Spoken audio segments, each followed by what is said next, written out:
Okay, so I have 10 minutes, right? Never give the stage to a professor and give him just 10 minutes. Not going to happen. So, okay, so I'm trying to keep this short. The idea was, I think this is the last formal talk in the at SciPy. After this, we will have lightning talks. After that, there will be closing, and then we'll wind up. So, I just thought I'll just give a brief overview about FOSSEE and what we do. I am not known to be very good at marketing FOSSEE. Professor Kannan does an extremely good job, but I usually never talk about it. So at least in a conference that I help run, I thought I should at least talk about what we do. So FOSSEE is a project that stands for Free and Open Source Software for Education. It used to be free and open source software for science and engineering education, but now it has been expanded to say for all education. It started in 2009, was a very modest project proposal, which Professor Kannan Moudgalya kind of called several people from campus and said, it's only a small project, why don't you participate? Just do a few workshops, take one course, convert it to open source. You can do something with Scilab, why don't you do something with Python? It started there, and now it has become a monster project. We have about 14 PIs from IIT Bombay involved in various projects. So it's based out of IIT Bombay. It's funded heavily by MHRD, entirely by MHRD, as part of the National Mission Through Education. And our goals are primarily to promote the use of FOSS, essentially minimize the use of commercial tools in the curriculum. And we are focusing only on the college education. We're not looking at the school program as part of this project. We primarily do that by two things. We provide documentation for supported FOSS packages in a slightly different way. It's not the traditional form of documentation. And we spread awareness about FOSS in education. And currently, the project promotes the following. There's free EDA, which is an entire electronics design set of tools for doing electronic design, which has been put together by a team in IIT Bombay. It uses existing EDA tools, but combines them together using Python. There's a project on OpenFOAM where they're trying to promote the use of OpenFOAM. There is the OR tools, and Professor Jayendran and Professor Ashutosh are part of that team. There's the OSDAG team, you just heard them speak. They're based out of Civil Engineering Department. There's the Python group, which runs this conference, among other things. And there's also the Scilab group. We had a Scilab conference right before the SciPy conference started at the same venue. The major activities that FOSSEE takes part in, and this is of relevance to most of the audience, is number one is textbook companions. I'll talk about each of these briefly. Lab migration, spoken tutorials. So I'll talk about the first three first. Textbook companions, I think Professor Kannan has already explained to you. We take an existing textbook, ideally something that's in a curriculum, take the solved examples, solve it with any open source language. And right now we are supporting Scilab and Python. Scilab already has about 400 odd books converted. Means you go to their website, out of 400 books, you can find out examples of worked out problems from various AICTE approved textbooks. In Python, we have about 100, and about 100 more are in progress. We also have several spoken tutorials. So each of these respective sub-projects I talked about, FreeEDA, CoinOR, OpenFOAM, Python, all of them build spoken tutorials. And you have seen from Professor Kannan's talk that there's a huge network that he has established all over India.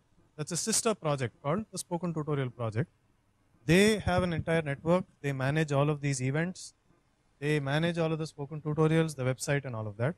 So as FOSSEE, we just create the content, give it to them, they distribute it, and ensure that it reaches a wide audience, do the dubbing and all of that.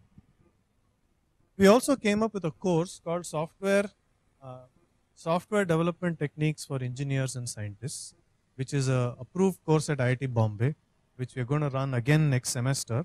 Professor Madhu Belur, myself, and another professor are going to be teaching it next semester at IIT Bombay.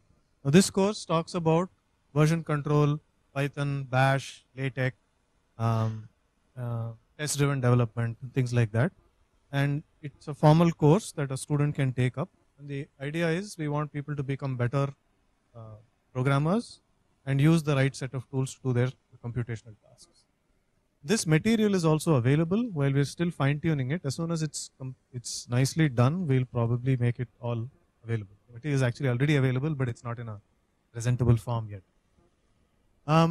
As part of this, we also developed this online test interface, and I'll demonstrate it shortly, where you can basically take any programming languages, you can set up a test, and it will do the testing for you. I'll just show a quick demo of that.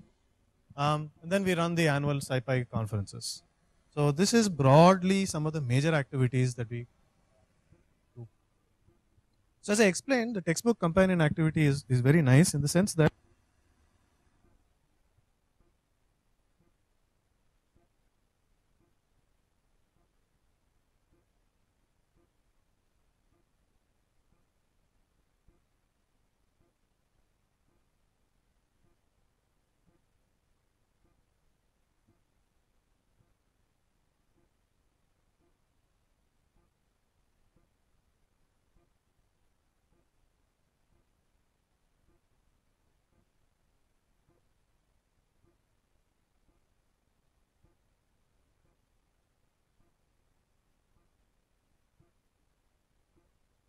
there are IPython notebooks that you can browse, and for example, there's a plot right there.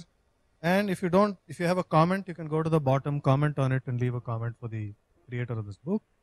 And if you want to edit it, you can actually click on, I think, okay, any one of these. No. Edit examples of this chapter. And we actually host an IPython notebook server, which is kind of locked down so that you can't do bad things on that. But it'll actually open up the notebook, and you can actually play with these values if you want to. So obviously it doesn't give me the correct answer, but you get the idea. So if a student wants to actually look at an example, change the parameters and play with it, they can actually do it from our website. Now the nice thing for you, I mean this is all very nice, but the nice thing for you as the audience is you can participate. This is entirely crowdsourced. Each and every or most of these textbooks, hundreds of textbooks, have been contributed by students, not inside IIT Bombay. Many of them are not inside IIT. So all of them have been student contributions. So as a student, for every book, you get 10,000 rupees, and you usually associate with a faculty member who's your reviewer. The faculty member gets 5,000 rupees. So you can, as a student, and you get a certificate from the FOSSEE project saying this person has so-and-so has converted this book. So it's a nice way for us to easily use the community to generate a huge amount of documentation for every single book that's available.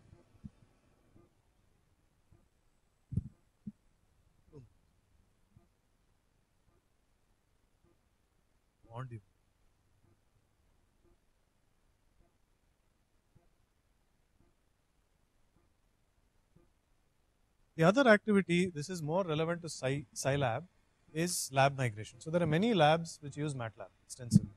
So what the SciLab team does is they contact a particular lab and show them how they can migrate all of their code to SciLab, and thus eliminate the need for MATLAB being taught in the curriculum. And I don't know the numbers, but somebody correct me if I'm wrong. At about 12 labs all over India have been converted entirely to use SciLab.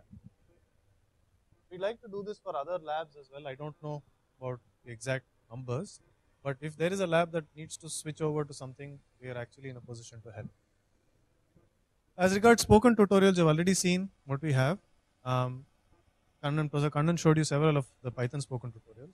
So we have like 37 tutorials, and similarly all of the sub-projects. So if you go to FOSSEE.in, each of the sub-projects can be found from there. They will in turn have links to their textbook companion projects as well as their spoken tutorials. So I encourage you to go visit the FOSSEE.in site and check out each of these. Right? And you can also request for a workshop, as in if any of them are offering a workshop, you go to the spoken tutorial site, you can request for a workshop, and you need to have somebody sign up. They will send you the material, and then you can run a workshop using this book. Yeah, so this is about the software development for engineers and scientists. As I said, we teach the basic subjects the basic things that one would expect as a reasonable software developer.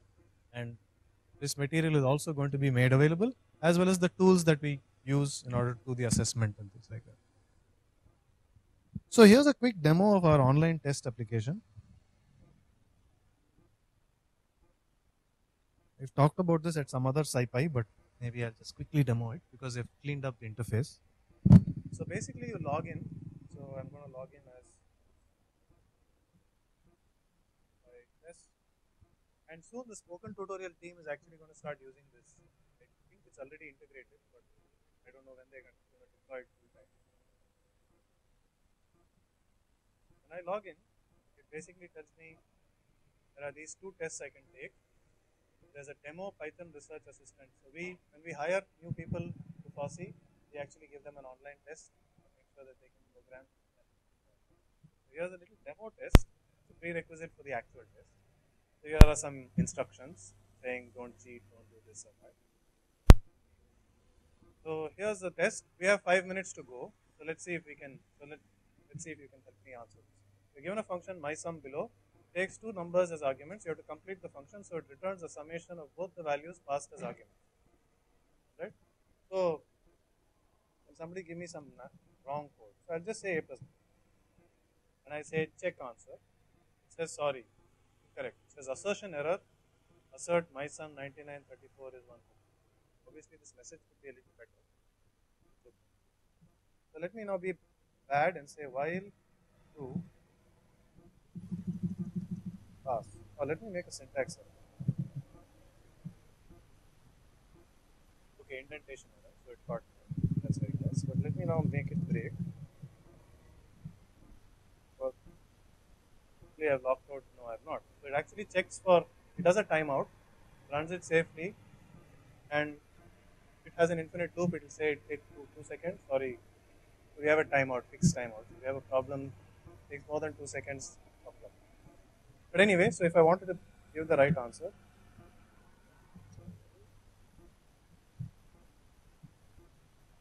done. I can move on to the next question. I could skip it if I didn't want it.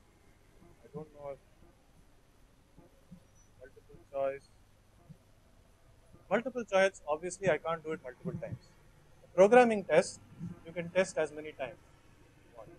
The nice thing about this is every attempt that the student makes is scored. Therefore, as an instructor, I get to see what the student has done. You can also see it at real time. So if you have 100 people taking part, you know how many marks they've got because now I can do the assessment. So the great thing for an instructor like lazy instructor like me, I don't have to do the grading because the system does it. Goodbye. So I've finished my quiz. Now let me log in again. And it says, okay, I only got 3 on 4. Okay, so I got 75%. That's because these guys set the wrong question. My answer was right, but you get the idea. So you can actually do an online test, and we'd like to use this. I find that having students do tests which give them immediate feedback gives them a lot of, they become better programmers. So this is one good way of doing this, and we can use it in class. I believe Professor Jayendran used this for one of his labs, and it went well. I hope it went well, right? Right. Okay. So we actually used this for a massive online teacher training program that Professor Phatak runs. We did this for I think 1,000 teachers, and we had about 600 people take the test online, and it actually worked quite well. And we are in the business of trying to expand this so that it works for Bash, Scilab. It already works for C, C++, and Java, but obviously they have to add more correct problems, and then hopefully people can use it. And the idea is the spoken tutorials themselves, normally after you complete the course, you're given a certificate, and they give a very simple online test. We're hoping that they start using this to actually test programming skills. And then, the material is also better utilized. As in spoken tutorial, you take a test and you actually do a proper programming test before you get a certificate. So they're planning to incorporate some of this. So this broadly summarizes our activities. Thank you. So if you have any questions, you can email us at info@fossee.in. Thank you very much.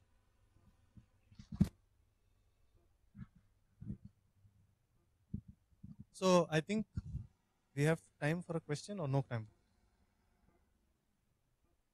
Okay, online. Yeah, so it's actually on GitHub. It's on GitHub FOSSEE online test. You can. It's a Django app. You have to basically set up your database. You need to run the server that actually answers the that does the assessment is a separate process running as nobody. So you need to run that as sudo. That's it. And then you start up the web service. It will take care of it. There are. It's in its document, reasonably well documented. If it is not, it's a bug, and Prathamesh there should fix it. Right? So he will fix it immediately. And yeah, so these Prathamesh and Hardik are the guys who made it, are currently developing it. So they'll immediately support. And yes, it can be used offline. It can be used standalone. But you have to input the problems.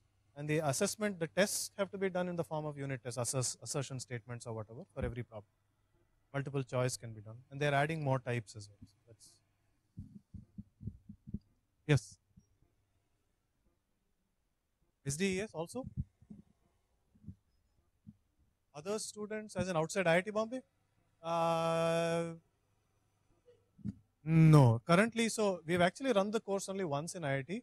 We ran it with this 10,000 teacher program. We ran the SDS course once. But it's a lot of work. And unfortunately, I'm in aerospace engineering. This course doesn't count for any credits in aerospace, as in it's an elective. So I can only offer it every so often. The idea is if we do a good job, we could perhaps record it, make the material fully available, and then anybody can run it wherever they want. We wanted to get to that point. Maybe a couple of iterations from now, we'll try to make them either spoken tutorials and make the material available. But that's the intent. The intent is to not just keep it in IIT Bombay. But the good thing is, since we have it as an IIT Bombay course, it sort of gives credence to the syllabus and whatever we have. That's kind of the idea. I think we'll stop questions for now.